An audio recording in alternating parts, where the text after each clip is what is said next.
Je comprends que le mot « karma » en sanskrit signifie « action » et « conséquence de l'action ». Nous payons aujourd'hui pour les mauvaises actions que nous avons fait subir aux autres dans les vies précédentes, mais nous récoltons également les bienfaits de nos actions positives passées. Il n'y a aucune échappatoire, nous devons tous payer pour nos actions que nous soyons riches ou pauvres. Nous sommes tous une partie de Dieu, ce qui signifie que nous devons être parfaits comme lui.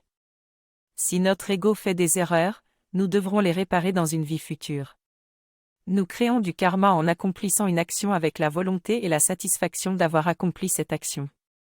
La justice des hommes est différente de la justice divine, celle du karma.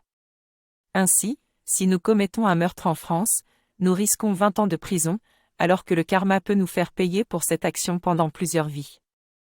Les religions ne sont pas sans fondement, même si les images qu'elles utilisent peuvent sembler ridicules. Pour créer du karma positif, il faut la volonté de faire quelque chose, l'action elle-même et la satisfaction de l'avoir fait. Dans cette vie, qui peut durer en gros 80 ans, nous devons parfois subir des épreuves dont nous ne comprenons pas toujours la raison. Cela peut nous donner un profond sentiment d'injustice et d'impuissance.